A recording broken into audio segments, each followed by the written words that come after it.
Good afternoon, everybody. I want to just make sure that everybody can hear me. I'm going to begin the webinar now. Thank you very much for letting me know. My name is Marissa Rolnick. I'm Professor Emeritus at Wits University and a member of the STEMI subcommittee on science and technology. Very pleased to see the attendance, and I see it's rising quickly. And we've got assembled some really interesting and experienced speakers for you this afternoon. Just a few house rules. I think some may not be familiar with this version of Zoom. It's called the webinar version, and we, the panelists and the speakers, are behind a kind of wall where we've got all the facilities of Zoom, but the attendees can only post questions and put chats and raise their hands. But if you do want to ask a question verbally, you can indicate, and our technical person will enable you to talk, to ask your question verbally. The various people who are taking part in this afternoon's occasion will be introduced one by one. Just a few house rules besides the webinar versus normal version of Zoom, and that is there is a Q&A area for you to post questions, and they will be addressed at the end of the session. But sometimes we find that there are more questions than it's possible to address, in which case we might have to make selections on the questions. The recordings and the slides will be available after the event. If you do have speaking capabilities, please keep your microphone and video turned off unless you are actually talking. And if you do have a video or audio on, please mute your cell phones. So with that, I'd like to hand over to Prof. Pat Naidu, who's going to tell you a little bit about ASSAf, followed by Prof. It's Prof. Kavwanga Yayamba, who will tell us about the Zambian Academy of Sciences. So with that, I'm going to hand over to Pat Naidu. Thank you, Marissa. Thank you. Good afternoon, colleagues, and welcome. My name is Pat Naidu, and I serve as Vice Chair on STEMI for the South African Academy of Sciences. So on behalf of our chair, Professor Janice Limson, we extend our appreciation, firstly, to Professor Marissa Rolnick on her leadership in preparing the webinar for both ASSAf of South Africa and also for the Zambian Academy of Sciences. Much appreciated, Marissa. Colleagues, about ASSAf, our honorary patron is President Nelson Mandela, our founding father of democratic South Africa and also democratic Africa. And it was President Nelson Mandela's belief that poverty is always man-made, and education holds that key to freedom. Freedom that will give us a society whereby evidence-based solutions can be promoted for national growth and development. In terms of ASSAf itself, it was formally inaugurated in 1996 as the National Academy of Science of South Africa. And again, our work is to give a better quality of life to all our citizens, not just in South Africa, but across continental Africa, and very much so, as the president of China always says, common prosperity for all. So that's the goal. How best can we serve society? Thank you, Marissa, and back to you.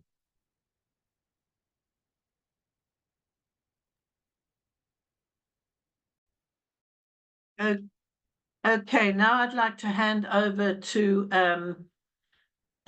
Professor Kavwanga Yayamba to tell us about the Zambian Academy of Sciences. Thank you very much. Good afternoon to you all. So I will be talking about the Zambia Academy of Sciences and partly in relation to today's topic. Obviously, today's topic in this webinar cannot be overemphasized. the effectiveness of STEM education heavily relies on pedagogical practices that engage and empower learners. Pedagogy holds the key to unlocking the potential of STEM education in Zambia. It plays a crucial role in inspiring and nurturing a new generation of STEM professionals and innovators. It is the cornerstone of effective STEM education in developing countries like ours. And we think that by prioritizing pedagogical excellence and fostering collaborative partnerships, we can unlock the full potential of STEM education to drive socio-economic development and build a brighter future for the generations to come. Now, the Academy itself was established in 2005 as a society, and then established under an Act of Parliament in 2020. It plays its role in promoting STEM education through its mandate and functions, which include providing support for programs aimed at improving curricula and the teaching of STEM subjects, and also collaborating with institutions that promote STEM. For example, the Academy has an MOU with the Zambia National STEM Foundation, a not-for-profit organization whose objectives, among others, are to promote and support STEM education and research that align with sustainable economic growth and development, and to improve the quality and competence of STEM education practitioners through continuous professional development programs. The Academy also has an MOU with an NGO called Ziwa Science and Technology, dedicated to promoting science, communication, and advocacy.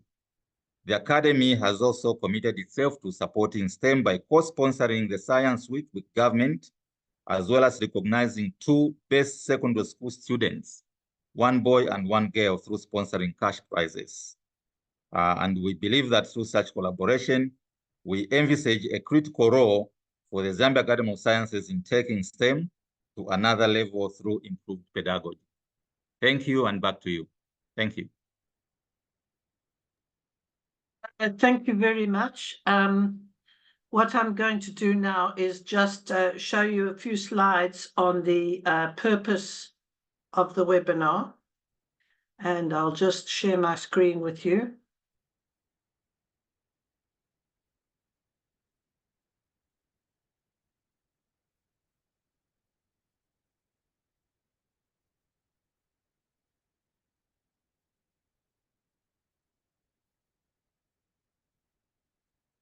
I just want to make sure you can see it, but I think it's, oh, there we go. Okay, so this is the title of the webinar, but my job is to just give you a little bit of background. And so I think given the sort of enthusiastic attendance at this particular webinar, you can guess that quality of pedagogy and STEM is a very important facet of a country's education system. It was my idea to narrow it down to the idea of pedagogy rather than just education in STEM, because I think there's so many aspects to education in STEM that we have to worry about. So as far as Africa in general is concerned, challenges with STEM education are hampered by education policies, socioeconomic challenges, and these place limitations on teacher action. There are very few countries, for example, that even try and participate in some of the international studies that look at performance in STEM. And as far as South Africa is concerned, core STEM curricula have remained unchanged for 13 years. And they are actually out of sync with international practice. And although our grade 10 results look as though they're improving, this is not backed up by performance in international studies. As far as the Zambian consistent system is concerned, it faces challenges of lack of qualified teachers and also suffers from high student to teacher ratios. So the goal of this meeting is to share ideas of STEM pedagogy between the 2 Southern African countries with a view to proposing possible solutions to the grand challenges of education. I just want to say, you might say, why Zambia and South Africa? Well, South Africa and Zambia both belong to and contribute to the activities of the Southern African Association for Research in Math, Science and Technology Education. So there's already some kind of collaboration between the two countries in the education field. So I'm going to stop there and hand over to Dr. Njapao to introduce the Zambian speakers.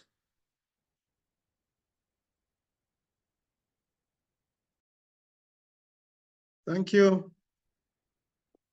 Thank you very much. I hope you can hear me. Very well. Thank you. Zambia has 2 speakers participating in today's event. The first speaker is Professor Imasi Kunyambe, who until a few days ago was the Vice President of the Zambia Academy of Sciences. Professor Nyambe is an earth scientist by training, having obtained a PhD from the University of Ottawa in Canada. He's been in the education sector of Zambia for a very, very long time. He's the chair of a water integration resource management center. He also leads the Oliver Tambo Research Consortium, and he's a qualified geologist and founder of several non-governmental organizations related to water and earth science in Zambia. Professor Nyambe is, as of yesterday, the Vice Chancellor of our second university in Zambia, the Copperbelt University.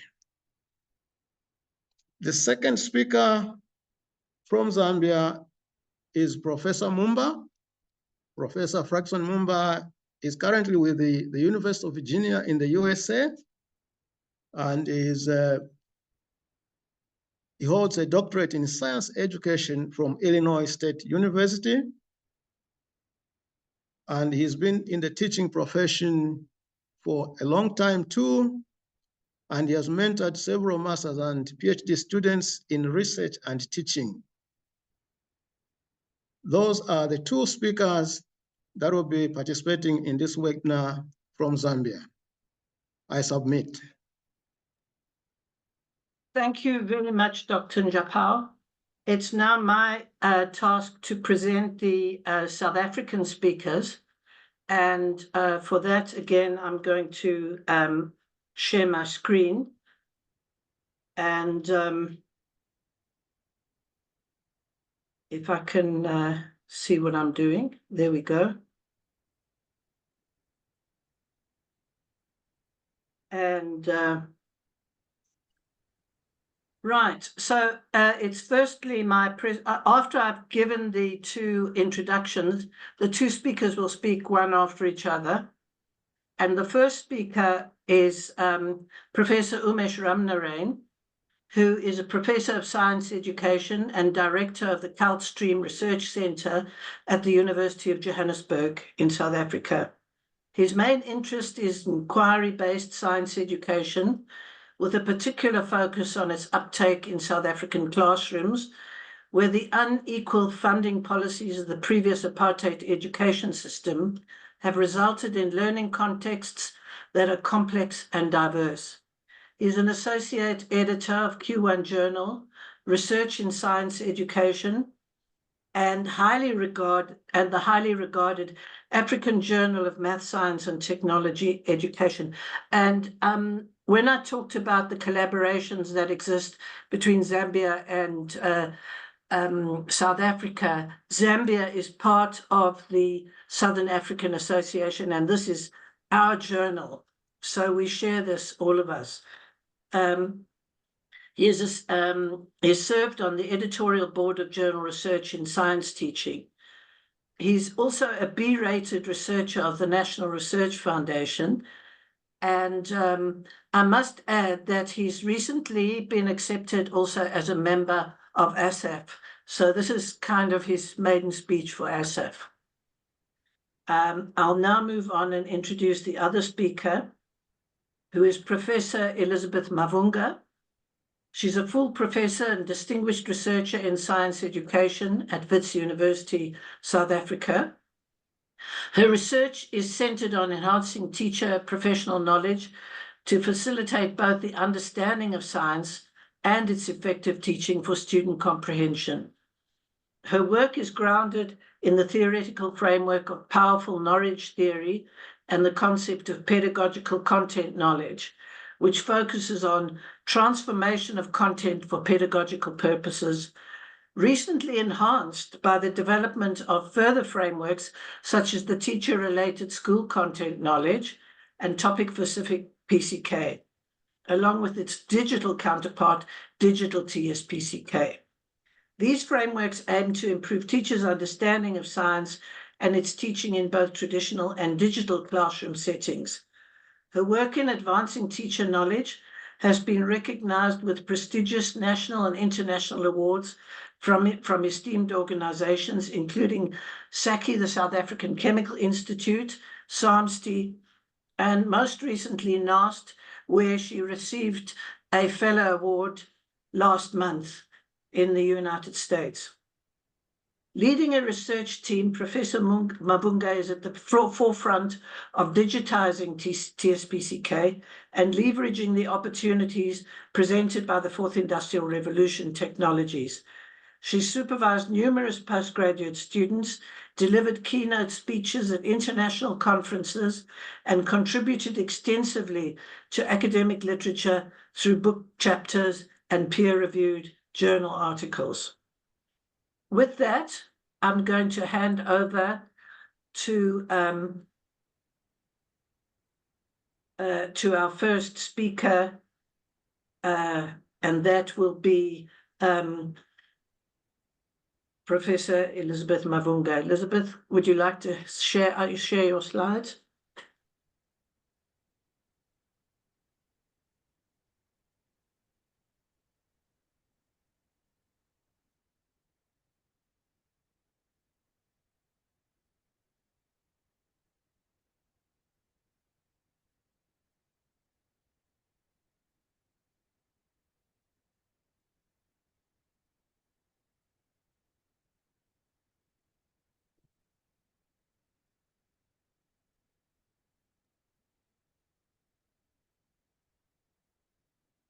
Greetings, everybody, and greetings, Marisa. Thank you so much for the introduction. And thank you so much to the entire team across the two countries, South Africa and Zambia, for organizing this very important webinar, a platform where we can exchange our ideas and deal with the common challenges that we have in STEM as educators and scholars and researchers. So given the topic of the webinar, I decided to take an angle talking from the perspective of teacher preparation. So I will start by just giving what I think is the current status, sharing some of the things that you know, and I'll move on to some of the ideas that I think could be considered in turning around the current status. Okay, let's see. So my first start is just to share some of the information that most of us know. This is the current analysis of the last student performance in STEM in South Africa in the last 5 years, right?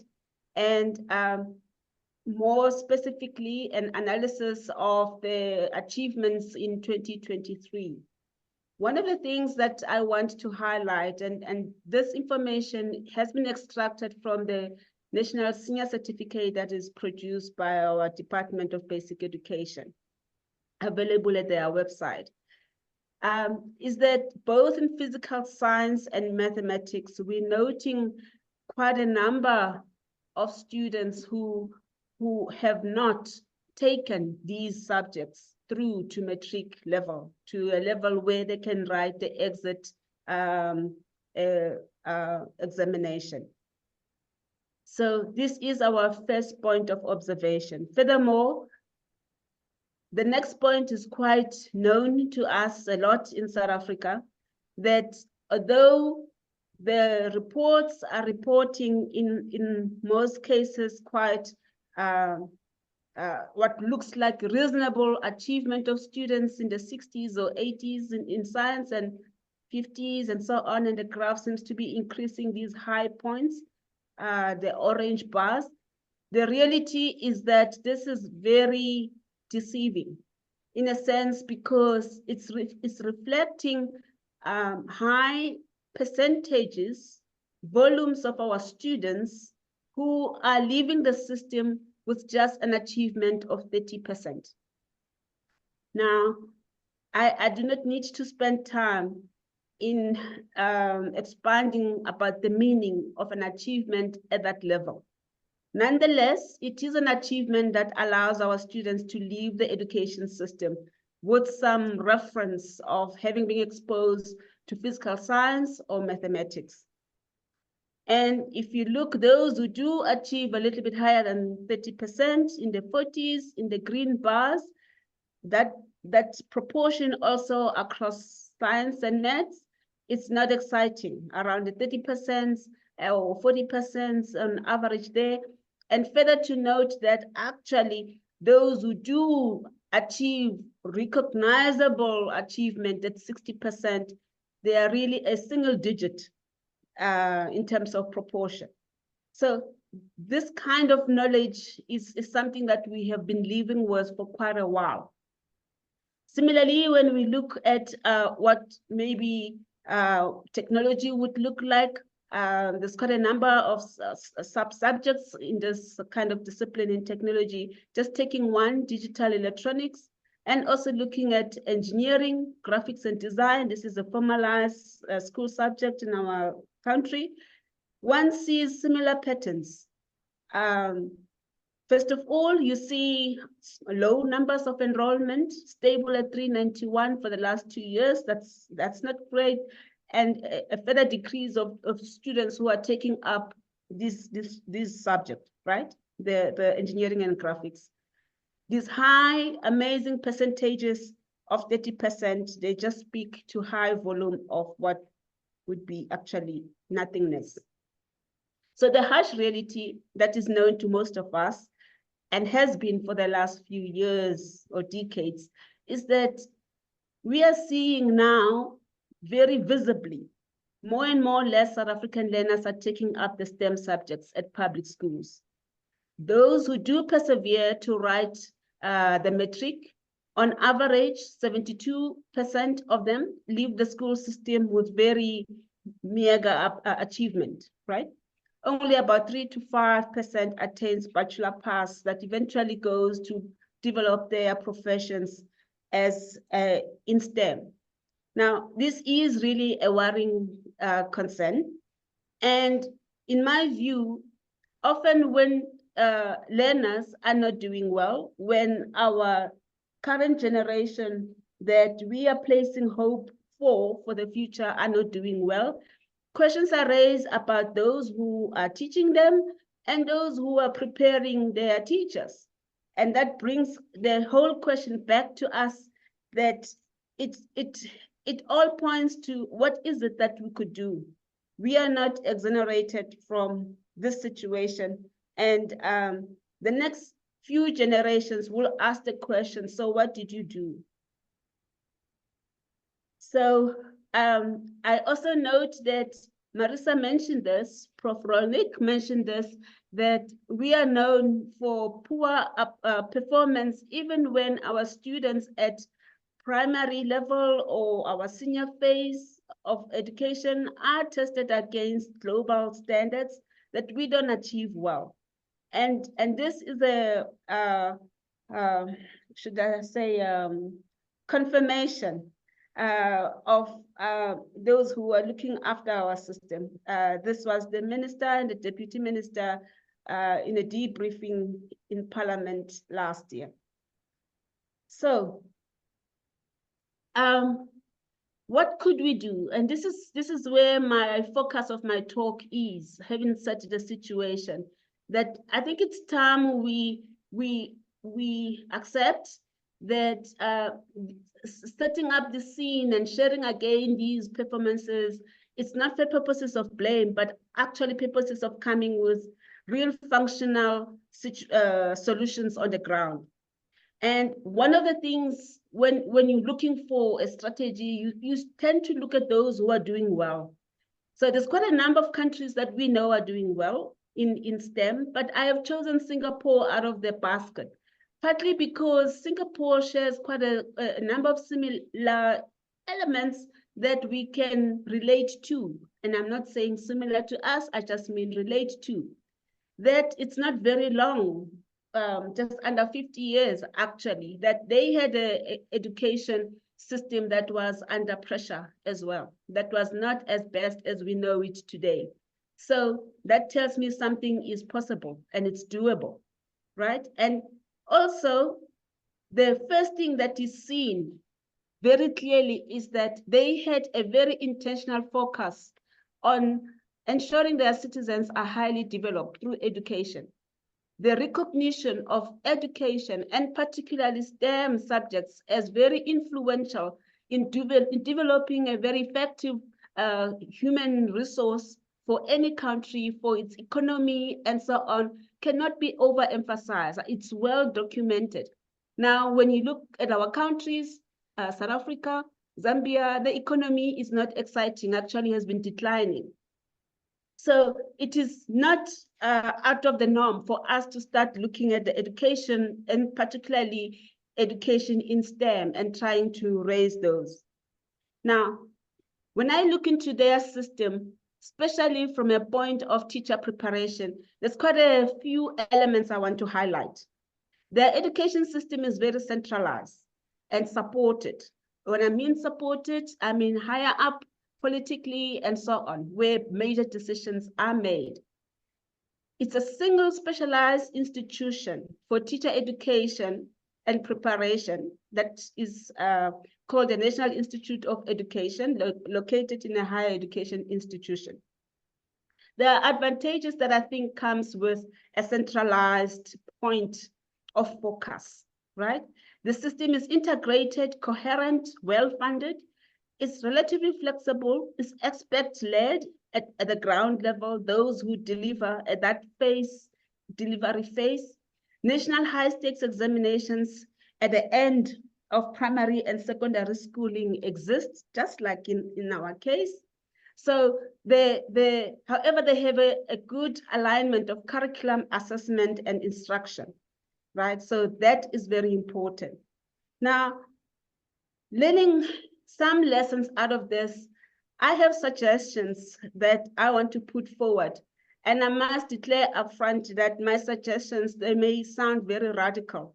I am not expecting you to love them, but I think I am making a point for you to start thinking about these. So how could we turn around our current status? I think the starting point, first of all, is that we need to accept that we are not winning in the current setup. However much we try, how harder we work harder, however much we publish even much more, however much more awards come in our way. But when we look at our impact nationally, where the need is needed, where it matters most, we are not winning. And also, I think we need to accept that we may need then a calculated turnaround strategy for teacher preparation. Now, a strategy is a strategy. You know, it's the means of how to get things turned back into some desirable direction, right? And it might not mean that this is what one loves or believes in forever. So, and also accept that if we're going this route as a strategy by its very nature, it's got some features. It is not permanent in nature. It has a short life. that is linked to outcomes, the desirable outcomes that are set up front. And these are linked to regular reviews to see whether the strategy is working, meaning being open to the fact that the strategy also might need to be tweaked as we go along or totally changed. It may need even a different set of leadership and qualities, but mostly having an open mind. So what am I talking about? So I want first to start to highlight what I think would be features of such a strategy. I think we need to move very quickly from our knowledge and findings from academic research in pedagogy to formulating a single powerful teacher preparation curriculum that is open to evolving with current global developments. And I want to highlight the fact that I am talking of a curriculum, not necessarily policy at this point, which means this is something within our reach, right? First of all, and also the fact that this is much more beyond having shared goals of teacher preparation. The actual stuff, the actual content, the actual program that eventually we put on the ground and we produce our teachers. Being powerful, being quite similar. Every teacher would say, I have been exposed to these things for a period, a calculated period that would allow us to turn around the current setup. Once developed, we might want to decide on delivering such a curriculum in selected sites to benefit from the faster compounding effect of limited funding. Left and right, we hear how funding is limiting, and we actually feel it from the research perspectives and so on. So therefore, the strategy needs to take that into consideration. And selection of site would mean also a faster cross-pollination across refined curriculum research and the actual ongoing research and research from economic developments. One of the elements or component that is really divorced from our education system is the factors that are influencing the economy. We need the economy to grow, but we don't talk, in alignment. We don't talk on the same page. We don't have the same agencies as the elements that would develop an economy in a country. And I'm really quite hard on this careful coordination on 3 pillars of an education system. Here, I still refer to teacher preparation, but I also want this link to be sifted down to schools. A link and a strong connection between curriculum, the teaching, and the assessment. These 3 things need to speak to each other very strongly and evolve together, continuously evolve and continuously be aligned. And also as a country or as countries that are changing, that would be entering a period of turning around a whole system, that we adopt an attitude of accepting that we have to learn fast. We have to unlearn things that we knew. We have to relearn. And this kind of set of skill sets, they are more valuable going forward. Noted? I just want to expand on 2 things of that curriculum. That moving to a single powerful teacher preparation curriculum would not be far or unheard. It is heard in the curriculum dialogues, and it would be linked to what Young and his colleagues like Deng refer as Future 3, a curriculum that is known from the beginning to be open and be evolving and not rigid, and the fact that it needs to be adjusted from time to time. Furthermore, a careful coordination of these 3 pillars would mean we understand assessment having a power as a gatekeeper. Assessment in this country, and I think in Zambia, enjoys a status of many assumptions about its quality and alignment to national goals and their implementation through the curriculum. The stats that are presented and the achievements that the student would take to a working place or a higher education institution, they would just look into the certificate or the marks, and they would not ask about the quality of the curriculum, but it would actually reflect the quality of the student. So that's the power of of assessment. And when left alone and not linked to findings of research and ensuing curriculum, we tend to be in problem. So what would be a curriculum that would really begin to move us forward is when we consider the content, and I'm closing with this, it's when we consider the content of discipline to be chosen in such a way that it reflects the powerful elements that makes the discipline specialized, that makes the discipline powerful, and helps us to move our students from just mere factual substantive knowledge understanding to do the knowledge, to see connections across concepts and topics, to be bold and be able to handle unfamiliar situations with their understanding, interrogate tensions across concepts, predict, anticipate, and solve problems, right? This is the kind. And we would also look into its teaching, that we would accept that all forms of teaching require pedagogical transformation of content knowledge, irrespective of which teaching styles and modes of teaching. Hidden in this, I am hinting that as we have a curriculum that is evolving, we would embrace the digitalization, its affordances, and do that in a way that retains what we know works in the discipline and helps us to bring forth the powerful knowledge that a discipline has. And a very strong non-negotiable alignment between content, its teaching, and assessment. Yeah, so I'd like to leave you with this for thought, enough for you to chew on as we go through. Thank you very much. Thank you. Thank you very much, Elizabeth. If you've been looking at the program, you'll notice that I made a blunder, which I think is why Elizabeth was a little bit slow on the uptake, because she didn't think she was going to be speaking so soon.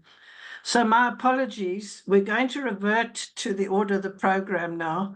And I'm going to go to Professor Nyambe and ask you to set up your slides and give us your 15-minute presentation. We're really looking forward to it.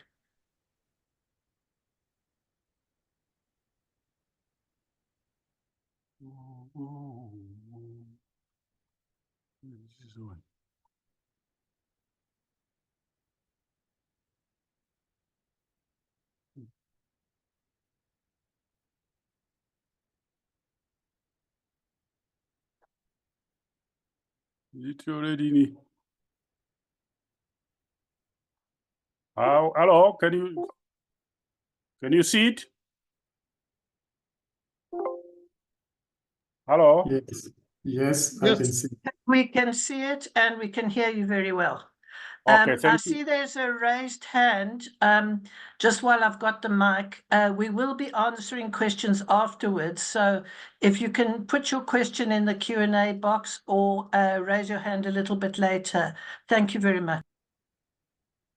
Thank you very much. As the president of the academy, or the former president of the Zambia Academy of Sciences indicated, we have an MOU with Zambia National STEM Foundation, and this presentation, therefore, was prepared by a colleague of mine, Michel Omonga, of the Zambia National STEM Foundation, and of course, I had to put a few things there.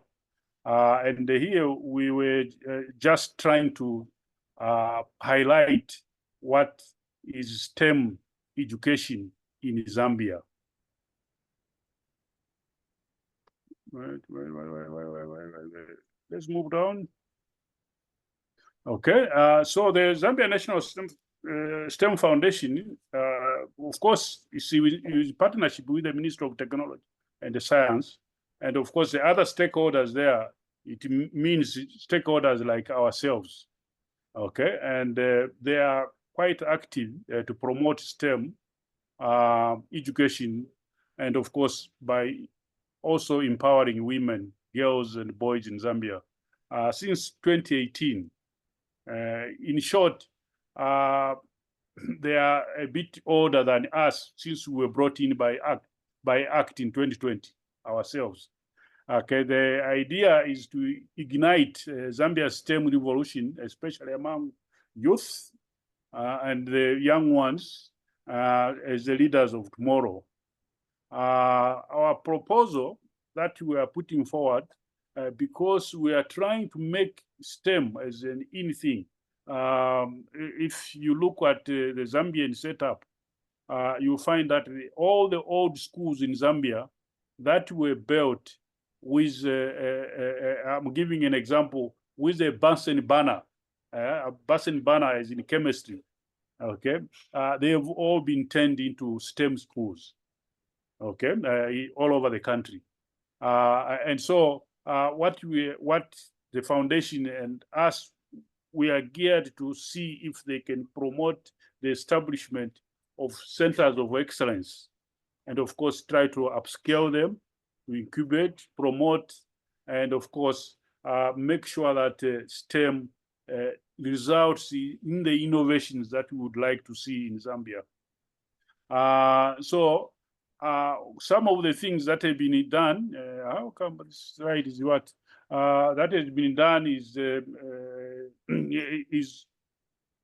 on the hands-on learning. That is learning how to do the coding, robotics, electronics, drone technology workshops, and the creativity. And of course, intensive boot camps, okay, where people, young ones and what have you, they can be in some programs.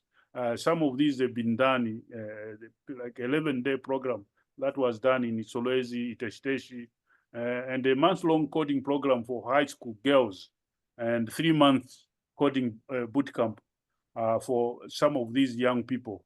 Then we also try, or they also try to put in min lab facilities, computer lab equipment, robotics, electronics. I visited them the other day, and I've seen one of the computer labs that they will put in at the foundation, and they have managed also to put one of such at the University of Zambia in the School of Engineering. And of course, they also focus on women and girls in STEM interventions. This is an annual flagship initiative aimed at promoting gender equality in STEM fields. Okay, and they get some support from organizations like the Zambia Academy of Sciences, ourselves, UNDP, and the National Science and Technology Council. Then they also have STEM clubs in schools and universities. The important part is that universities, and I've already indicated that they even have a lab at the University of Zambia to try to encourage this. And I'm looking forward that they could also move to the Copperbelt University to do the same. These are platforms for technical mentorship, easy access to facilities, incubation, and hackathons. And here, I'm just trying to show some of the pictures that are arising from some of the things we do in Zambia. And what you see here are actually STEM, the provincial boot camps that I've talked about, 11 days, a month, 3 weeks, things like that. Okay, with the young ones talking to fellow young ones and encouraging them to be part of what is taking place. Here you can also see the 2023 National Science Week. Actually, I don't know whether you can see my screen there, you can't see, but if you've seen my face, you can see on the bottom photo that I'm there as well as from the academy, trying to push this forward. Here you have 2 photos. On the one side, on your left side, you at the bottom one, you actually see the man who looks a bit old. That's the Minister of Technology and Science, and this was in the 2023 National Science Week in pictures. In 2021, we also have these STEM fairs, which you can see as an example, where the young ones do most of these. And with the STEM Foundation, they've also got what they call flagship initiatives. Okay, the Decoder Academy, where a number of things they are doing, offering hands-on computer programming, coding and stuff like that. They also have STEM kits, providing a variety of STEM kits for robotics. And they also try to do the curriculum development, which they work with us and trying to help schools. And now they even told me that they want to go down to primary schools, okay, to develop some of these curriculum. And also they provide the career guidance as the last flagship initiative. Okay, so in here they are trying to equip high schools, teachers and learners about this 21st century high education career opportunities through their career guidance and stuff. The impact, of course, some of them, they are measurable, where they've reached over 24 events, 400 plus STEM mentors, 25,000 plus students impacted. Outcomes, they've started to increase STEM interest, empowered women, enhanced the skills, strengthened partnership with government and the industry. And of course, as you have seen already, there's that national influence where we have this national week for STEM and stuff like that, where the Minister of Technology and Science even makes himself available. The challenges, of course, there are many. The first one, I can't read the top part, but you can read it. We have problems in upgrading internet IT infrastructure and expanding our computer lab capacity to accommodate the overwhelming interest from young learners. Economic, we have a problem here of securing sustainable funding for operations, materials, and marketing and distribution of STEM materials. I remember at one time I was in South Africa and I was amazed when I saw some of the materials that you have, okay, that the South African have for their young ones. Please pass some of those to us. Social, overcoming stereotypes that limit participation, because the old people will say, no, you can't do that. That is something that we are trying to also work on. Cultural, integrating STEM education with local values and addressing cultural barriers. And of course, we also have limited mobility challenges to promote some of these STEM activities, particularly in remote areas of our country. And so we need some instance. I can't read the title there. What is that title? Whatever. And of course, the vision, the Center of Excellence, we are trying to put up the Center of Excellence with the following vision. Okay, identifying, incubating, and upscaling. That's where we can have advanced training, mentorship, and the launchpad of STEM innovators. Promotion and outreach, showcasing Zambia STEM talent, fostering collaboration between students, educators, and the industry. And I'm sure you heard my president saying that when we had it in 2023, we also had to stimulate some of those students who do well in some of these STEM activities by giving them awards. Democratizing access, making cutting-edge STEM resources and knowledge available to underserved communities, bringing the digital divide. And of course, we encourage student exchange programs. Of course, the bottom one, you can read it for yourself. So our request, the request of STEM Foundation, the request of the Zambia Academy of Sciences, we seek support to realize the Center of Excellence in the following ways.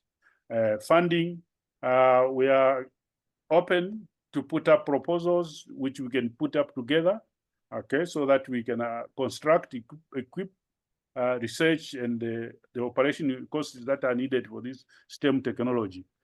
Technology partnership, collaboration with technical companies to secure additional desktop computers, providing more learners with hands-on experience. And of course, we need that partnership with universities and international organizations to provide experts and resources. And here I was encouraging the STEM Foundation to also open a center at CBU for degree learners. That will be desirable. As I think Dr. Japao has indicated that I've been appointed the VC for Copperbelt University. And of course, in policy support, we also need to collaborate with the government to make sure that these things are supported policy-wise. Okay. Then in conclusion, The Zambia National STEM Foundation is a proven track record in driving STEM education, which we as Zambia Academy of Sciences felt that what is being done by this foundation is something that we can build on and expand and work together. Okay, so this center of excellence that they are putting up together, they are trying to put together, I think will amplify the impact and it will position Zambia as a hub for African STEM innovation and ensuring a brighter, more technological, advanced future for our nation. With additional desktop computers and laptops, we can meet the growing demand for STEM education and empower even more young learners, particularly girls, to pursue their passions in these crucial fields. And of course, that is, thank you, my presentation for this afternoon. Thank you very much. Thank you very much. Thank you very much, Professor Nyambe. I just have to tell you, it's now your one of your current visiting staff members who's going to give the next talk, because I think Professor Mumba is currently spending a Fulbright at the Copperbelt University, if I'm not mistaken. And so I now call upon Professor Fraxon Mumba to give the next presentation.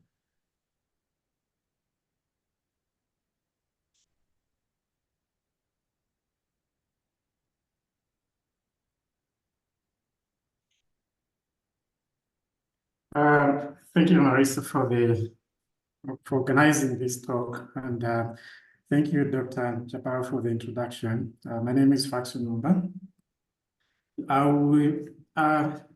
Professor Nyambe has provided a very good overview of what the STEM outreach programs look like in Zambia. I will be looking at it from the other side in terms of schools. So my talk is on STEM in STEM schools in Zambia.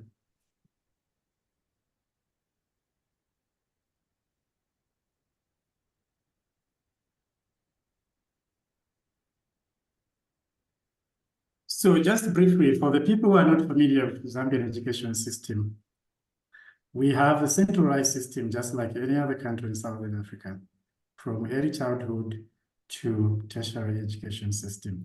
At a tertiary level, there's not much of centralization, although the faculty have the autonomy to choose what they want to teach, but at the primary, secondary, they have to teach what the government tells them to teach. So the Ministry of Education is the leading ministry in STEM education in Zambia. And within the ministry, they have created what we call a Directorate of National Science Center. Most of my talk will be on what this doctorate has been doing on STEM education in Zambia. So within this directorate, they have a National Science Center, which is headed by one of the people that I know very well. We went to the same school. So the Ministry of Education, also under the Ministry of Education, also they have the Curriculum Development Center, which is responsible for developing the curriculum materials for the schools in Zambia in all the subject areas. And we also have the Examination Council of Zambia, which is responsible for preparing exams for all the schools in Zambia. And then finally, we have the schools themselves. So from the government side, there's a political will on STEM education in Zambia. For example, the previous government had this goal of promoting STEM so we can have the competent human resource. And they believe that we can develop the country through STEM, which is consistent to what international governments are also doing. So because of that, they took a step to transform the 52 technical schools into STEM schools. Dr. Japao talked about the STEM schools. And the STEM schools are the former technical schools. In Zambia, we used to have technical schools based on the British system and so on. But now they have been transformed to STEM schools. So the current government also has this strategies for STEM education in Zambia, and they have listed these strategies: increasing access to higher education, increasing science and technology and innovations, and also technical, vocational, and entrepreneurial skills among the young people. So that's from the government side. So in terms of schools in Zambia, they can broadly be described into two categories. You have these national and provincial STEM schools. These are the 52 technical schools, the former 52 technical schools. And also we have these regular secondary schools. Within the regular secondary schools, we're also including private schools. We're also including the church or sponsored schools and so on. So I'm asked to list here one of the schools that I attended to, which is Zambia Technical High School. It's one of the STEM schools. And within these STEM schools category, we have the national STEM schools and the provincial STEM schools. So in terms of the curriculum, some of the STEM courses that are offered in these in schools in Zambia, this doesn't mean that, when I say STEM schools, doesn't mean that STEM courses are not offered in other schools. They are offered in other schools, except that STEM schools are offering slightly different curriculum for their students. So these are some of the courses that they offer from early childhood to senior secondary school. So let me focus on the Directorate of National Science Center. One thing that amazed me was the name itself, National Science Center. Where is mathematics here? Where is technology here? Where is engineering here? But they do all those things, although the name says National Science Center. So you might be wondering why it is called National Science Center. It's funded by the government and also by Japan through this JICA, which is an international cooperation agency for Japan. And most recently, they provided a grant with a lot of money to build the infrastructure and also labs and other things. So the directorate is there to increase the teaching and learning of science, math, and technology in schools, and design cost-effective teaching materials, and provide PD, professional development, to teachers and those who are preparing teachers, and also conduct research in pedagogy and teaching to inform policy, and also they look at ICT development and maintenance. Those are the things that they're mandated to do.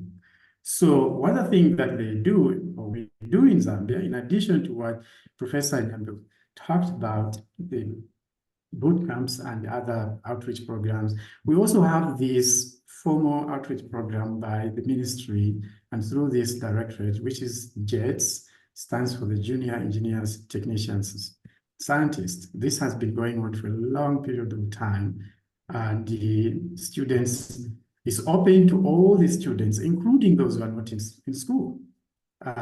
Those who are in universities, college, now it is even open to teachers as well. So this is held every year, and students from all over the country participate in this JETS Fair. You have the provincial JETS Fair, and then you have the national JETS Fair, which is held at the National Science Center.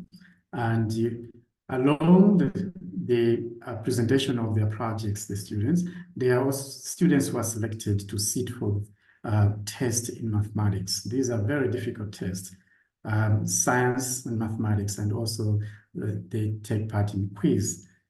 Provincial or schools students compete for this, and they get the awards for winning that. And so when the government of Zambia introduced these STEM curriculum materials, they had to sit down in STEM schools, they had to sit down and write these curriculum materials. I was amazed to see this, because the time when I was in Zambia, this was not there. Now after coming back and seeing what we are doing in the country, I was very impressed with these materials that I see, because you can't just talk about STEM without providing the STEM materials. You need to provide STEM materials. So this is what they did. The materials are available, people can see that, and it's slightly different from the other STEM materials that we teach in other schools. So because the government introduced STEM education through these STEM materials that were created, they needed to understand the situation in terms of staffing, teaching, learning, and administration in the former technical schools where this STEM curriculum material was going to be implemented. So the implementation started in 2020.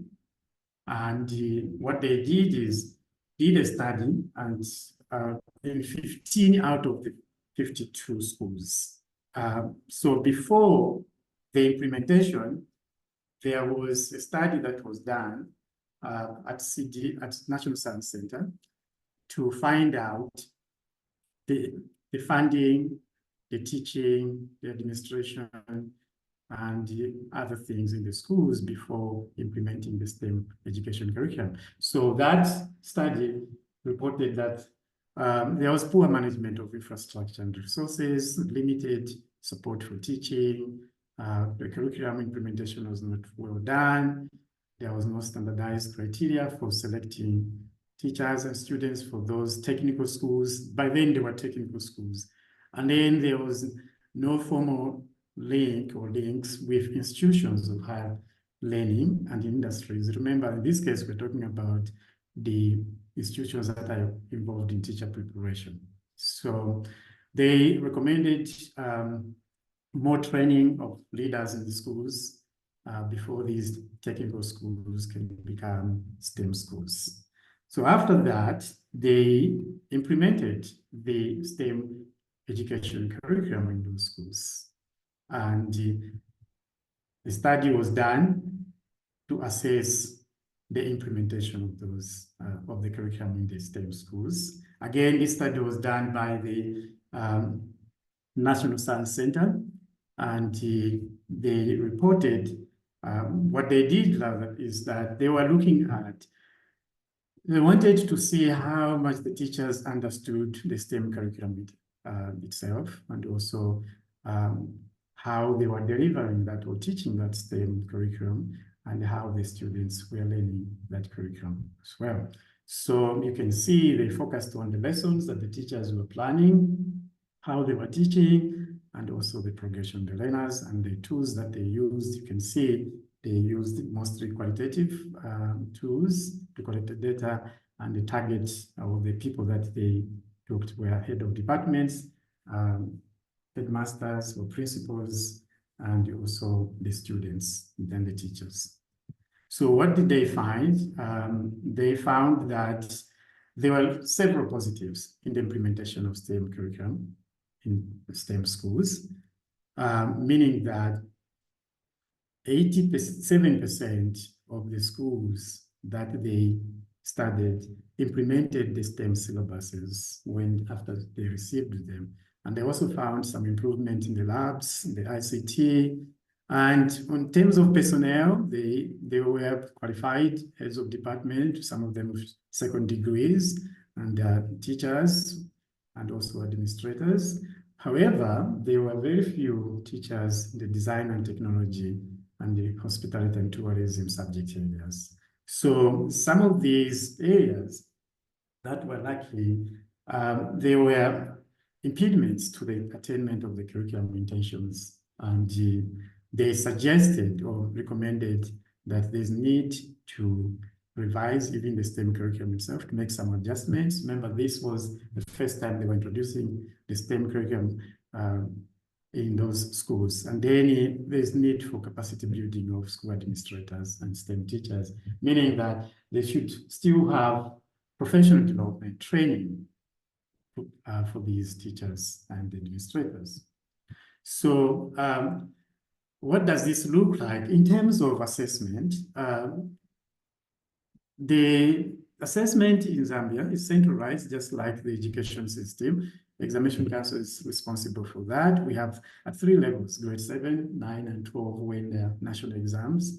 And then in secondary schools, we have 2 types of exams. We have practical exams and the theory exams. And then the teachers are involved in preparing all these exam questions and marking. Why am I talking about this? Is because the STEM education curriculum that has been introduced in the STEM schools has somehow a slightly different assessment framework. So not only did they come up with the STEM curriculum materials, but they also came up with the guidelines for assessing STEM education in Zambia. So what is the guideline, or what is the framework for this? Is that there's a need for teachers to understand the curriculum. And how do you assess? How do you know that? You look at what they are planning to teach and how it is aligned with the curriculum itself. And also the teachers need to teach the lessons in a constructivist approach. The underlying theory of this new or this STEM education curriculum is a constructivist approach. That's what they want to use. So the delivery of these lessons should be in a constructivist approach where the students are actively involved in doing these activities and learning from there. Then the students also, learning is important in terms of assessment, because that will inform the planning of the lessons and the adjustment to the curriculum and also the teaching part.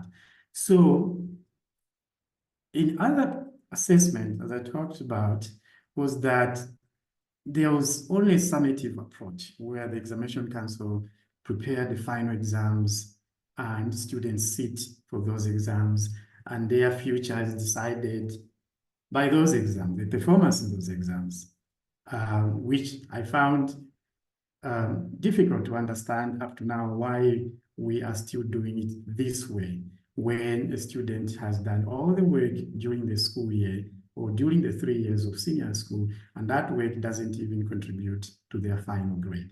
So I was pleased to see that they are advocating for formative, which is 65%, and the summative is 35%. And also they're looking beyond just writing the exam, but also students get involved in research projects. So that is what the thing is. So what are the takeaways from this? Is that there's a clear political will and commitment from the government for STEM. And you can see that they have transformed the technical schools into STEM schools for boys and girls. First of all, the technical schools were purely for boys in the old days. And then the other government came in and created technical schools for girls in the country. Now we have the STEM schools both for boys and girls. So the National Science Center, through the Directorate in the Ministry of Education, has done a very good job. I was impressed with the work they've done. For the fellow Zambians and the South Africans who are listening to this, I encourage you to go to the website of the Directorate of National Science and learn more about what they're doing. They have facilities, they have most of the things that you may need to do or to be innovative as a teacher. The centralized STEM curriculum and assessment, I think, is a good beginning for our schools, so that we can train our students in those areas. And the STEM curriculum materials that have been created are available, I think, even for those who are not in STEM schools to use those materials. They are really nice. I looked at the materials and the way they have created those materials. And then the other thing is JETS, it's held every year. It's open to everyone. This is great. It doesn't need STEM education. When you say STEM education, sometimes we just think about students in schools, in colleges. There are people outside there who are not in colleges and schools. They have these creative ideas in STEM, just like the Professor Nyambe talked about the STEM Foundation. They are doing the outreach programs. You might discover people who are more skilled in those areas, but they're not in schools. So one of the recommendations, things that I have observed is that there's a gap between the National Science Center and the teacher preparation programs. We who are involved in teacher preparation programs are still doing it the old way. This comes back to what Professor Mavunga was talking about. As teacher preparation programs, let's try to rethink these things, and let's try to do things that will be aligned with what is expected of us today, not training teachers the way they were trained 50 years ago, 20 years ago. Let's try to do things better. Also, there's need for them to bridge the gap between STEM schools and industries, because students should see the reason why they're doing what they're doing in schools in terms of applications. Where am I going to apply these things? So if there's that gap of industries, that would be great. And also, when we talk about STEM, this is a very difficult concept. People talk about STEM and STEM. What are you STEMing? What is going on here? I think one way we can do is take it in the integrated STEM approach, where students would not see mathematics as on its own, engineering on its own, technology on its own, but let's try to do the integration. Although STEM integration has been difficult even in the United States, but let's try to do it. Maybe we might be the people to break that barrier. So in terms of research, yes, let's try in Zambia. I think there will be need for us to do longitudinal studies on student learning in STEM. I don't think we have this database. We need this information. For example, Examination Council has all the information about students' performance in STEM and the national studies on STEM teaching. It is need for us to understand what is going on, and this will help us to improve. And then STEM teacher preparation. Again, we need more research on that. In that area, sorry. Then professional associations. One of the papers I read as I was doing this preparation was the gap between the associations themselves.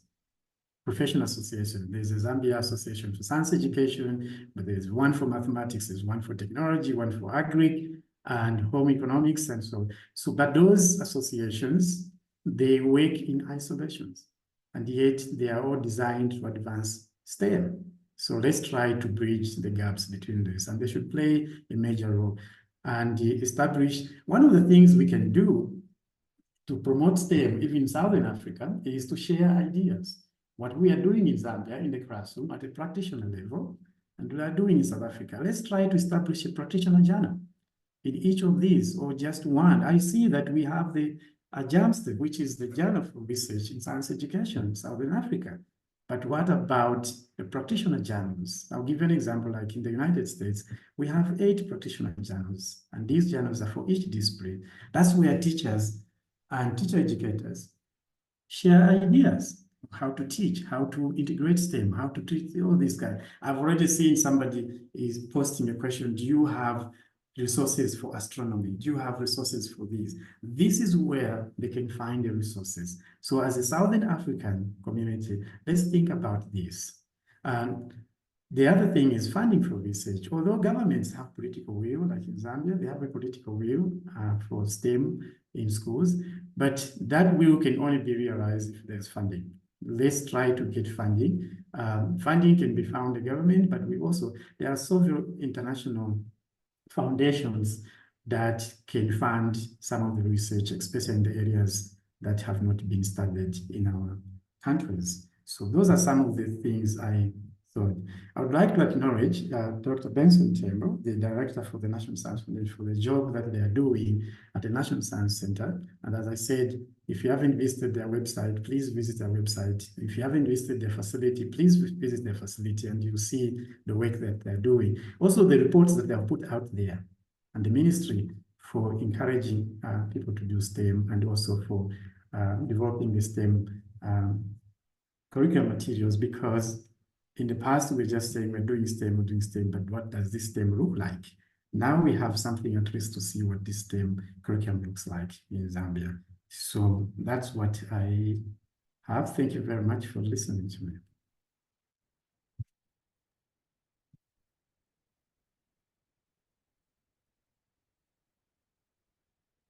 Thank you very much, Professor Mumba. That was very interesting. And I think it nested in nicely with the presentation by Professor Nyambe. We have one more speaker, and I see there are some questions appearing in the chat. If we don't notice them, please do paste them again. And I see there's some hands up, and we're ready to get those people to speak. But before we do that, let us hear the presentation by Umesh Ramnarain. Sorry, Umesh, you've got the graveyard shift, but I'm sure that you'll be able to wake everybody up. Okay, no, thank you for that, Marisa. I just want to check how much of time do I have, because I think we are kind of running a little late. I can always adjust according to the time. I don't think you need to, because you can, everybody was supposed to have 15 minutes, and I think you can happily go for the 15 minutes, and then we'll go to question time. Okay, great. Thank you for that. So let me just share.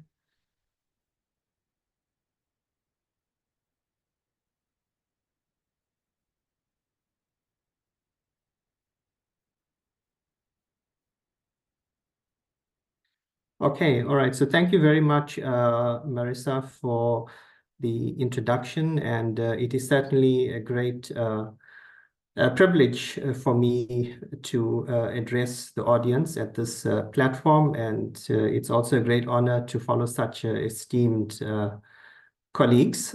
So the title of my presentation is a contextually adaptive approach in addressing global challenges to science education. So global is actually a combination of the two words, global and local. So I'll get into that just now. So where I come from the University of Johannesburg, where I have been working there for quite some time now, since 2008. And previous to that, I was a high school physical sciences teacher for close on 16 years. So one can gather that, I've been around quite a bit, but I think my real interest on, the focus of what we are discussing today about science teaching and science pedagogy and what actually works and what does not work certainly was sparked in my years where I was a science teacher, and I was always interested to understand what is effective and how can effective understanding and how can we motivate and how can we inspire the learners. So you see over there, I have some photos to share with you. That's University of Johannesburg. Those are the 4 campuses we have. So it is one of the big public higher education universities in South Africa.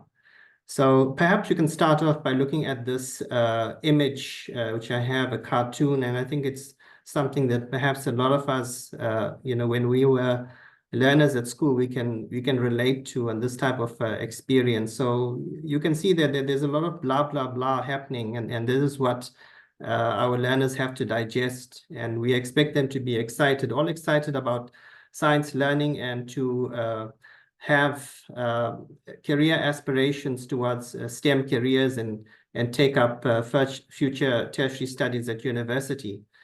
So the reality is many don't. They are actually switched off by such experiences.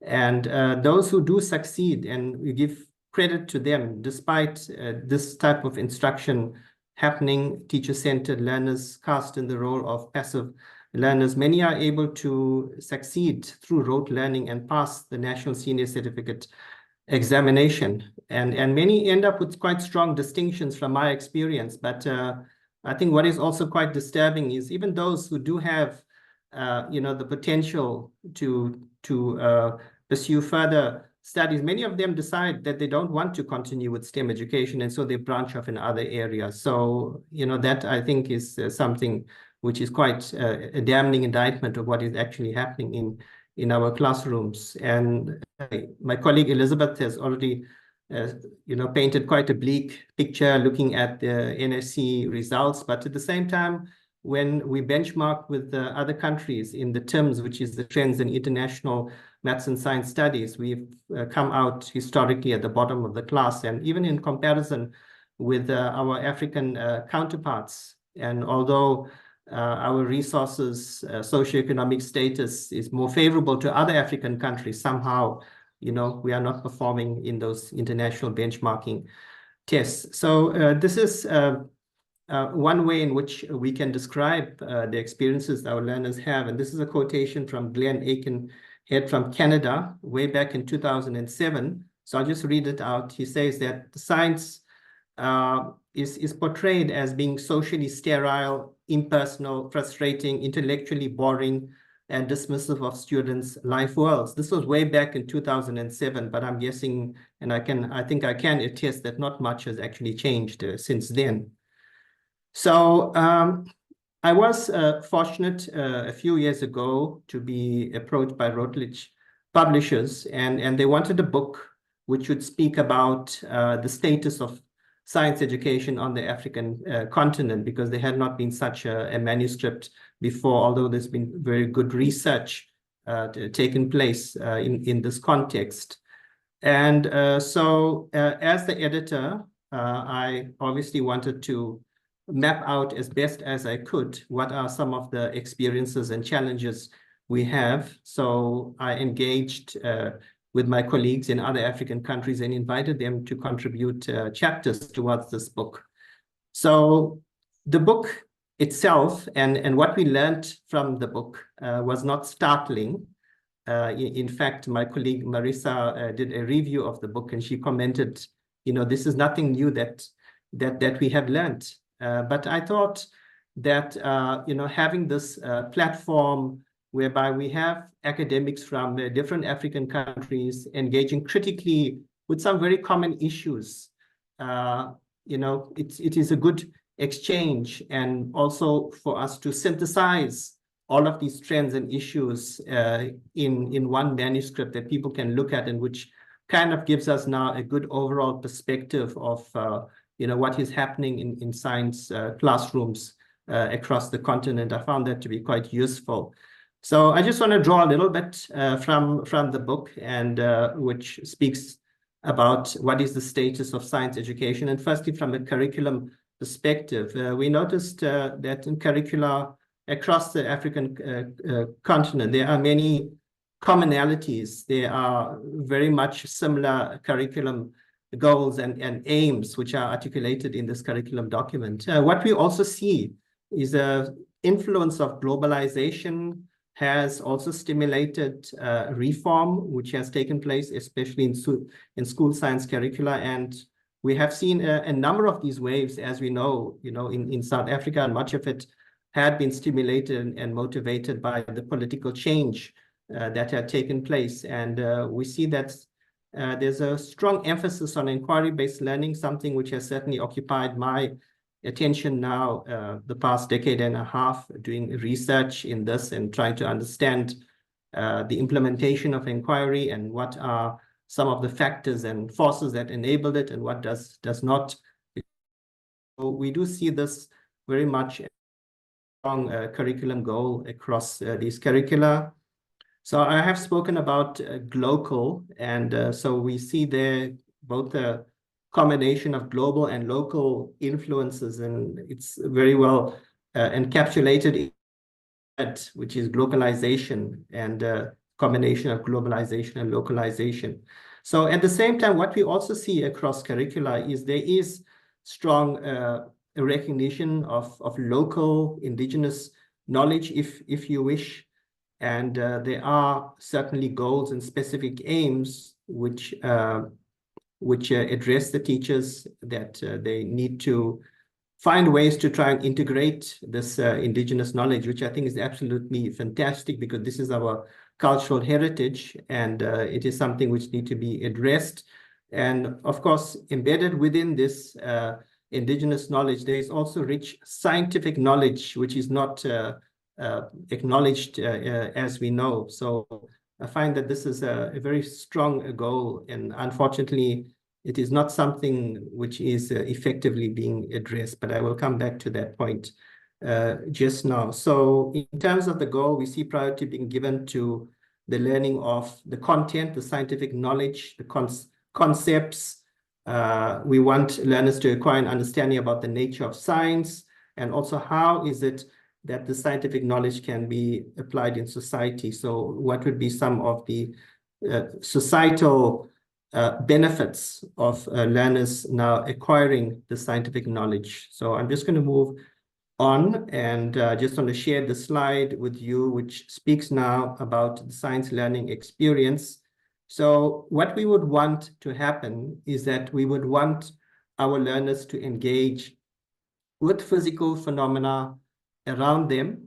And of course, this is something that they have been doing since the day they were born, because we, as human beings, we all have this innate curiosity about the world around us, and we want to understand why things work the way they do. So we want to now create opportunities for our learners to have experiences within this domain of objects and observables. But it is not just about a hands-on practical experience. We also want this experience to somehow be formalized, and so that it can be translated into what we know as a scientific understanding of this world. So we have got the two domains, what we are able to observe, perceive, and sense, and so on. And the other domain is where these scientific ideas are now being formed, or the concepts are now being formed. So what we learn, and what I have learned, visiting many South African classrooms in quite diverse contexts, because the other characteristic about South Africa is that the education landscape is quite diverse, and much of the curriculum implementation that has taken place is in fact context specific. We really want teachers to provide experiences which are hands-on, but at the same time, we want the learners to be engaged on the construction of these ideas. We also want to acknowledge what are the existing ideas and maybe use that as a foundation so that they can make hypotheses and predictions and give them the space so that these ideas can be investigated in the classroom. So I think this is really, the foundation stone of what should be happening within our science classrooms.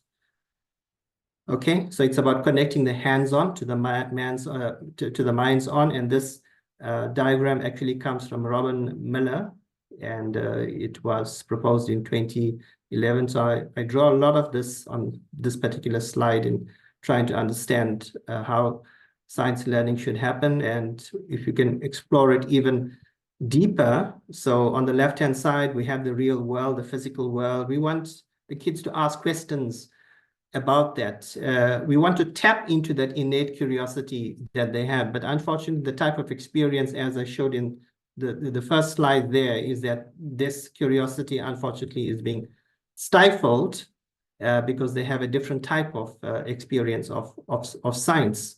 We want them to investigate it practically. We want them to collect data.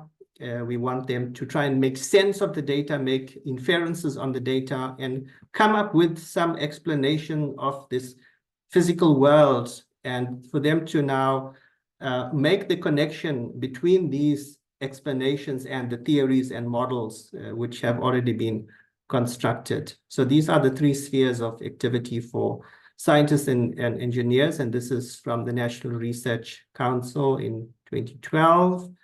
So if you articulate that even further, we can list these science processes and the science practices that we have there. The one on the left-hand side is as part of the next generation science standards in the United States. So these are now, it's adopting very much a multi-interdisciplinary focus where the science and engineering is being connected, and also bringing the mathematics and the technology.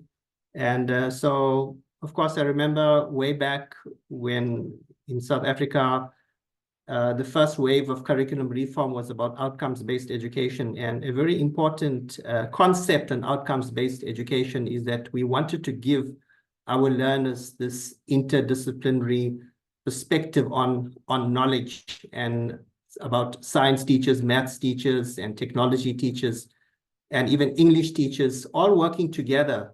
And of course, that did not work out, but the concept is certainly very sound concept, and I think we need to try and provide such opportunities on that. So moving here, and okay, what do we see here? We see kids being active. The kids are engaged. They are having fun. They are investigating. They are in a group. They're interacting. They're engaging with each other. Perhaps they're sharing their ideas, and maybe they are also engaging in some kind of argumentation where they are asking each other to justify their explanation. This is really what we want to see.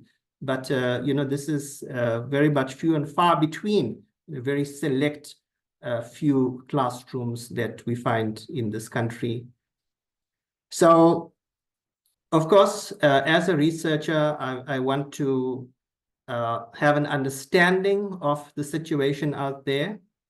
I want to document, I want to describe what's going on, but I also want to explain why is it that it is happening. So this then kind of steered me in this direction now, where I wanted to identify what are the factors that enable and what are the factors that impede curriculum reform and curriculum implementation. So, of course, this is documented quite well. There's lots and heaps of research which has been done in this country. What are the challenges? So on the left-hand side, you see intrinsic factors. On the right-hand side, you see extrinsic factors. The intrinsic relate to the teacher. The extrinsic are environmental, such as resource support from the school and so on. So let me move on. And I was able to dissect this using the Bronfenbrenner's socio-ecological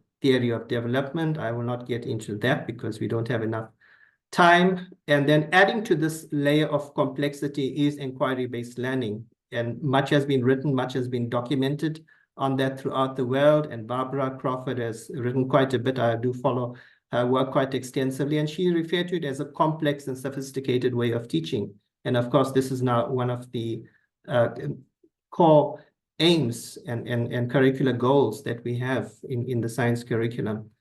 So moving on, so I conducted some research, and I wanted to understand this interaction between factors and how teachers teach, or pedagogical orientation, which of course is a construct in Magnuson et al.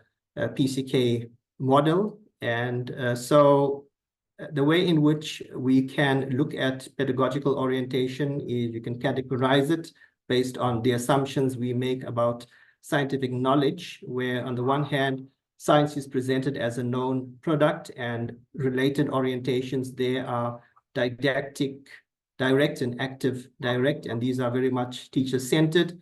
If we make the assumption of science as being produced through inquiry, then the orientations aligning with that would be guided inquiry and open inquiry.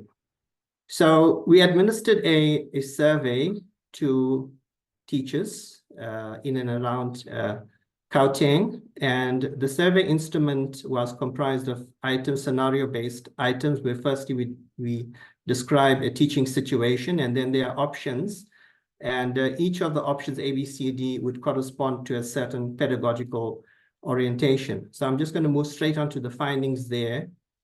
And we had quite a good representative sample of teachers who were teaching at historically disadvantaged township schools, and teachers who were teaching at former Model C or suburban schools. And in their orientation, we noticed that there was a difference in that the teachers at township school have a tendency more towards a teacher-centered approach, which kind of aligned with the active direct, whereas teachers at suburban schools, we saw that there was more of an alignment with a guided inquiry orientation. We also asked the teachers about what would actually inform your orientation, and these were the factors which are quite well known, which I went over just now. So again, this is evidence of context specificity of curriculum implementation. So of course, the findings we cannot generalize because the sample size was only 91, but I think we can take some insight from the findings, and which also tells us that there are different levels of implementation. Okay, so Elizabeth came up with a few suggestions. I'm going to do the same. I don't have too much of time, but I'm just going to run through this very, very quickly, but it's something I think based on the research that has been done, and also study of the best practices out there, that is very, very important, because we tend to focus on what is not working, but there are some very good best practices there where despite hindrances, contextual hindrances, teachers have found ways to overcome, for example, lack of resource, large classes, and so on. And they are able to deliver very effective inquiry-based instruction. So I think firstly, one has to take a stepped approach. One needs to acknowledge the current level of functioning. So I draw on the work of John Rogan, 2003, where he speaks about the zone of feasible innovation, which is an analogy to zone of proximal development from Vygotsky. And he says that recognize the current practice. How is it that we can move teachers along this zone of feasible innovation? And it's a stepped approach. It happens incrementally. You cannot ask teachers to suddenly shift their practice from what is teacher-dominated and move them towards guide and inquiry. That is not what is going to work.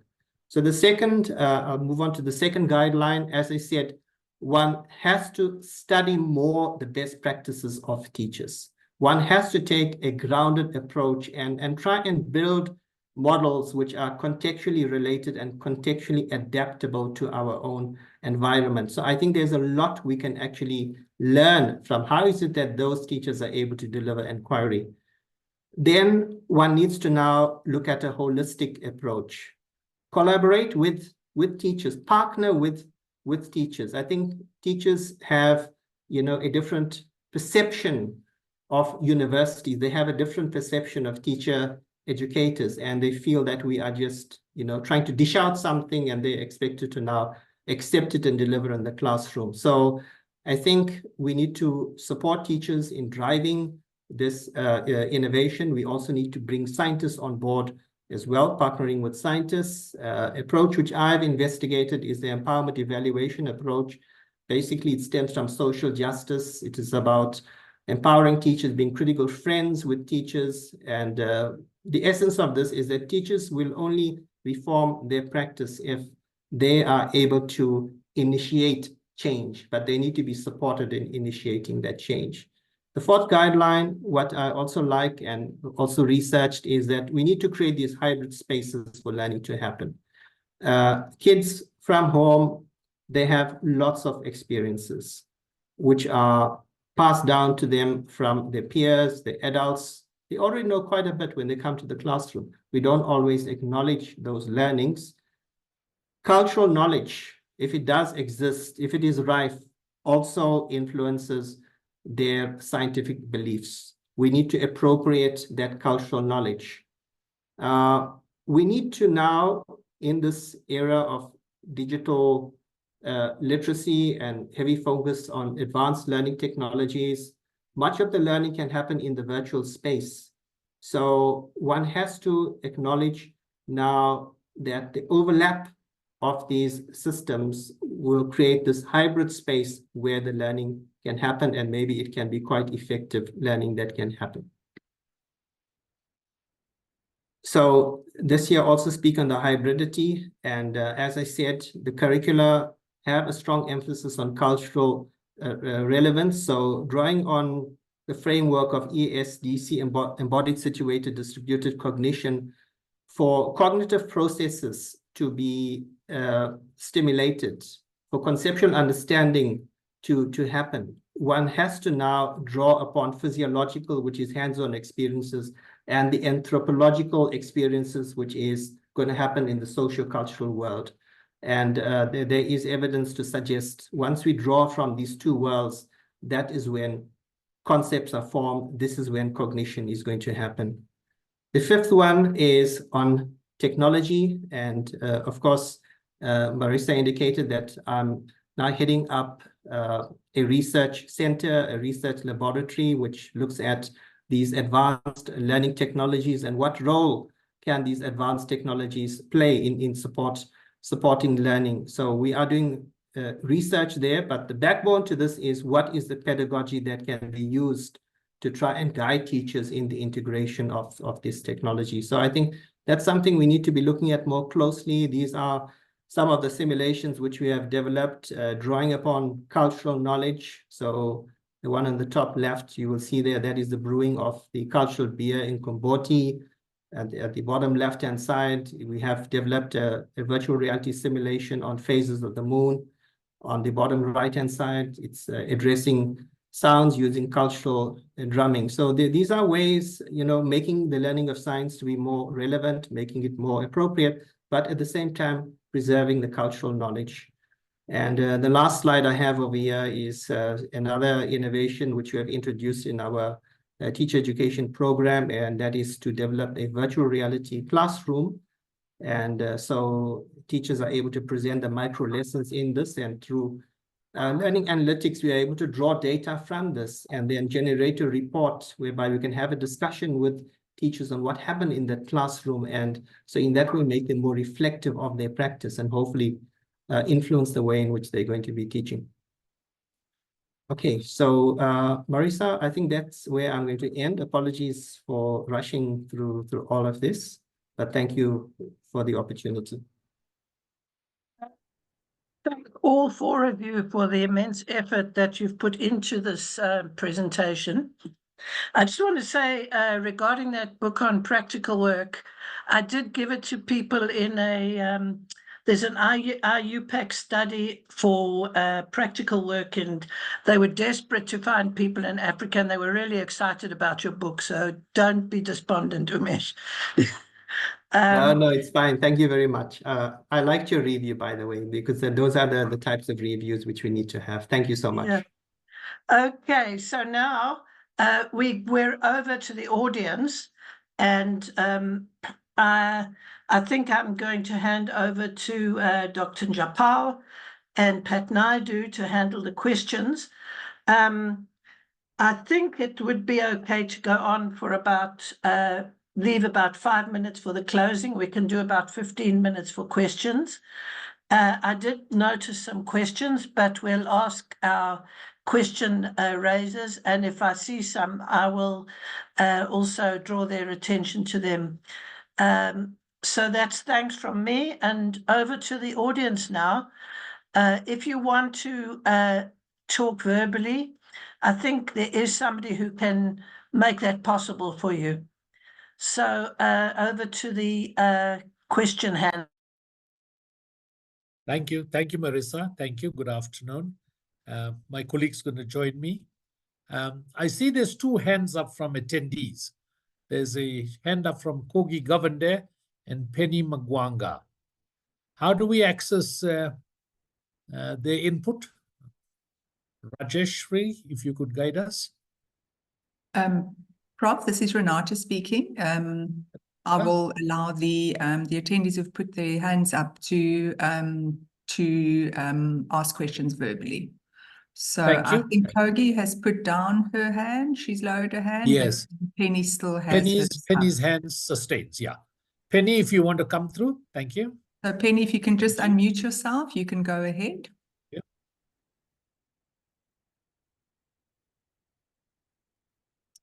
You can unmute yourself and then you'll be able to raise a question.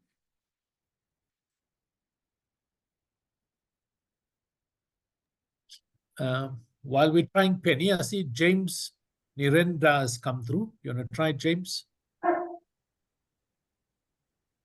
Hey, James, go ahead. Yeah, thank you. Yeah, thank you. I'm James Nirendra from Zambia. Thank you for your presentation. I wanted to find out about the previous speaker. The virtual learning platforms, are they freely available or you have to subscribe? Okay, thank you for that, James. So this is actually a project which is in the developmental stage. So we are running pilot studies with our pre-service teachers. So the platform itself has been developed as a prototype, but it is being piloted. And in fact, last year it was more about developing the VR classroom, and this year it is about focusing more on our pre-service teachers and how is it that we're going to be using the learning analytics, because the learning analytics will draw data on the behavior within this classroom, and there are certain things that we cannot track, you know, when it is in a real micro lesson. So it is work in progress. I certainly hope we will reach the stage, you know, whereby what we have developed can be shared to other universities. But thank you for that interest. Thank you. Thank you, Prof. Penny, if you want to try, over to Penny.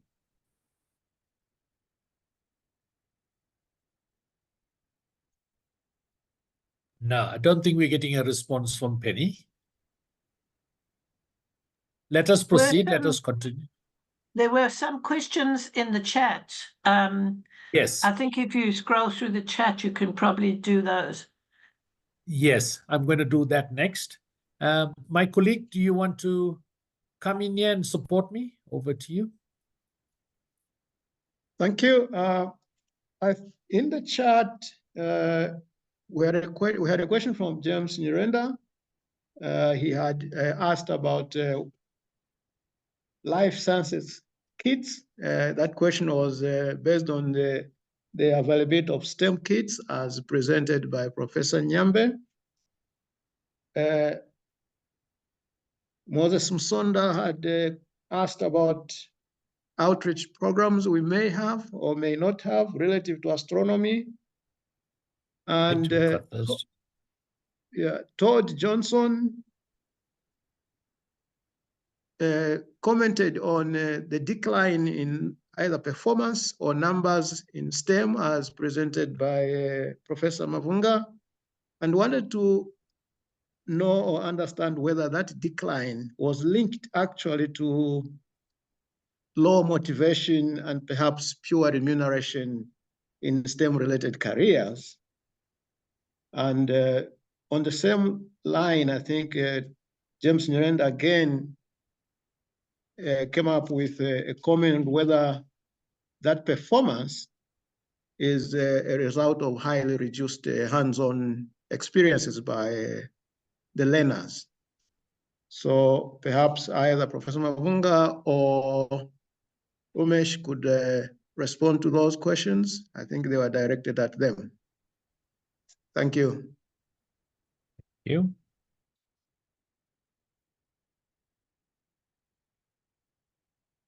I'll have a first go. So we don't have data at the moment that tells us precisely the cause of the decline. One can speculate and one can use previous understanding. So the reasons that the participant mentioned are probably part of the reason. But I think one can see if you getting a sense that you're not being successful as a student, or when you see your colleagues not passing well or not going through, that becomes a less attractive route to follow as a young learner in the early academic years or school years or grades going up to matric. So I think just a general performance, because as I say, this performance it's not something new, has been persistent for quite a while. My view is that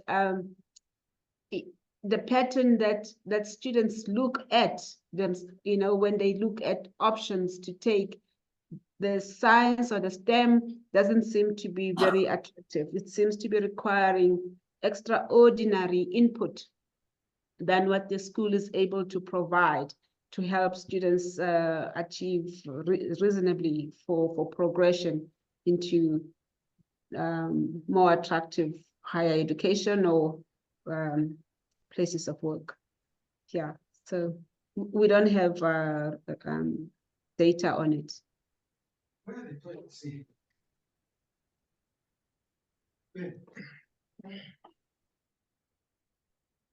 Thank you, Prof. Prof. Umesh, if you would like to also respond. Yes, no, thanks. So I think the question was on the hands-on experience. So my perspective, if kids are doing practical work, if there is some activity and they are manipulating apparatus or they are constructing something, I think that is excellent, because the research actually points that when kids are actively engaged, it motivates, it stimulates them, it inspires them. But as I said, one has to make that connection with the minds-on domain. So the key thing is, how is it that teachers can scaffold and support learners from this practical experience? How are they able to now construct scientific ideas and eventually construct scientific knowledge, so that they are able to now acquire conceptual understanding of these? phenomena. So that is the gap which we have in many classrooms, you know, where there is practical work which is happening. And as I said, that's absolutely fantastic. But the key thing now is that how is it the teachers are able to engage the learners on these practical experiences, so that we are able to see now that this leads to conceptual understanding, and that conceptual understanding leads to an improvement in achievement, academic achievement and performance. Thank you. No, thank you, and I'm in full support of those views going forward. If I may just extend that conversation, the whole opportunity of work integrated learning and vacation employment, vacation engagement is so important. And I think this is somewhere where our colleagues in industry would need to come forward and come and support us.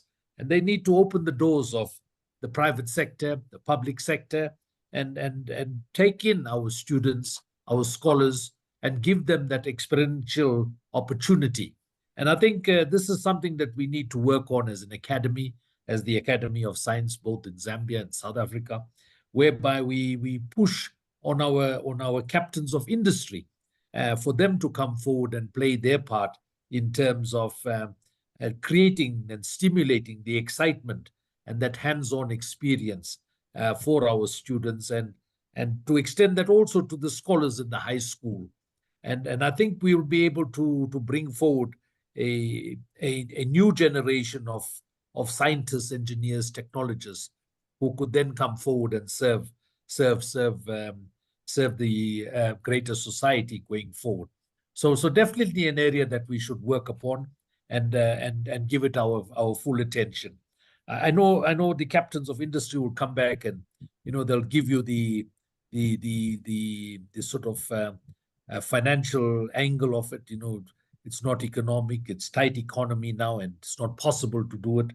But we can also promote voluntary, non-remunerated voluntary engagement. And I think we need to push that agenda. Thank you. Is there any further thoughts on that? We could build on it. Thank you. Over to my colleague, if you'd like to expand. Thank you very much. Before I do, there was another question or comment for Professor Mumba from Rakubu Sokona. There was a really query on the type of allotment of assessments, where the 65% for formative assessment and the 35% for summative. Rakubu was wondering about the validity and reliability of this assessment. Professor Mumba, if you could respond to that.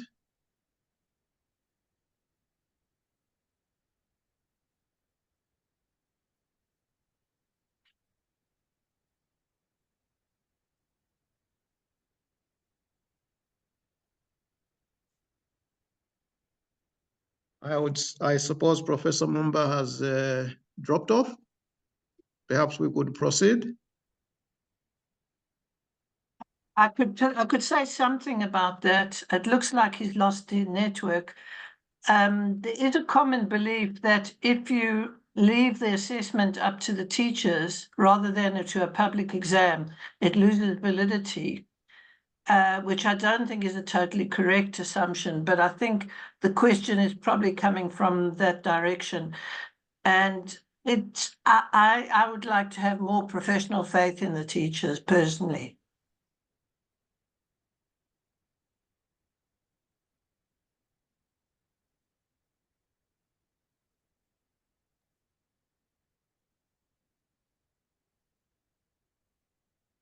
Do we have any other questions? No, I think we've exhausted the questions on the chat. If there's any further thoughts of my colleague, if you'd like to add on further from your end. I think we're getting quite close to 5. So my thoughts are to hand over to Dr. Twala to just say thank you, to give us some closing remarks. And from my side, I think, you know, We've had good participation, good attendance, and I'd really once again like to thank the 4 speakers because they really made it for us. All right. Thank you, Professor Rolnik. Good afternoon to all the participants. It really has been a good session, a very thought-provoking session. Firstly, I would like to start by thanking all the attendees.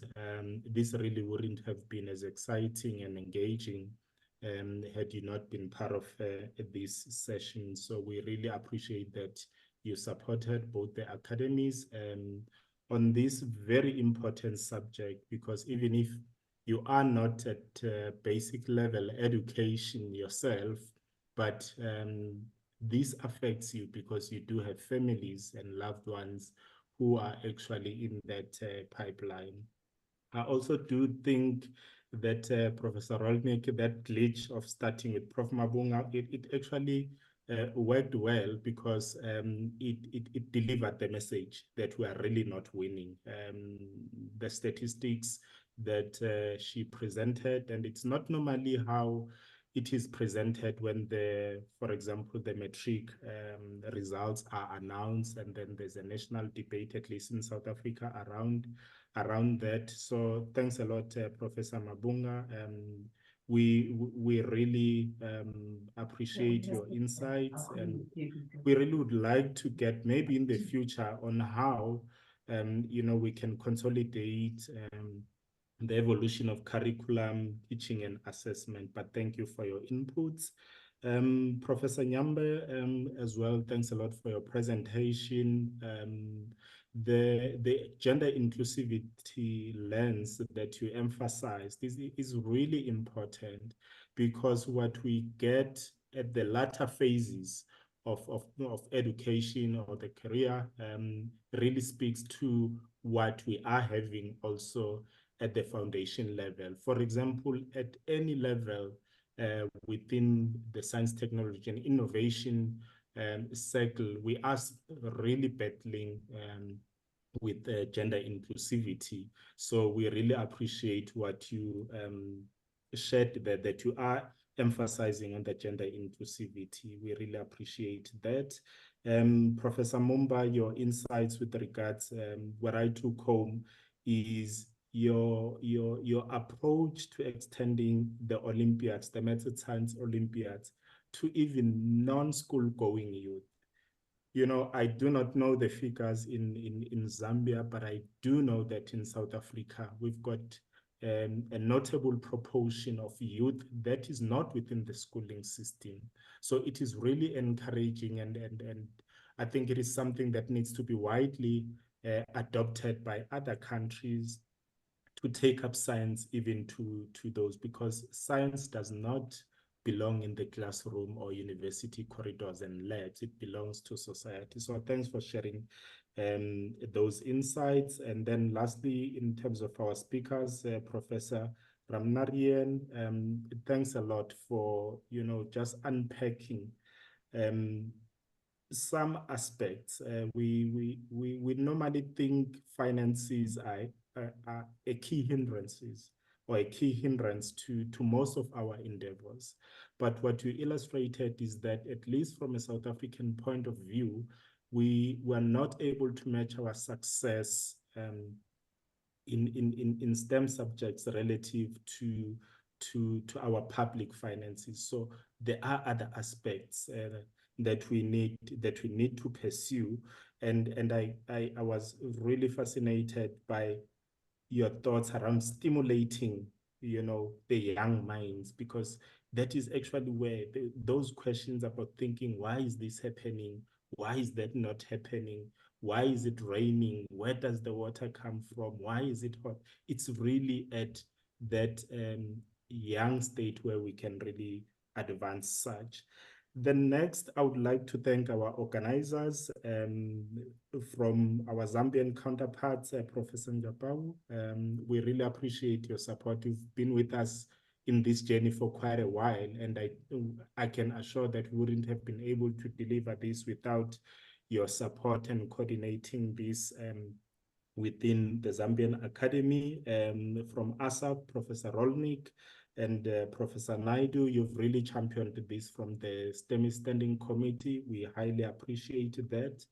Then from the leadership of our academies, Professor Sudial was with us earlier on, but she had to get into another meeting with our president. She really was in awe as well and requested that I send from the leadership of ASSAf appreciation.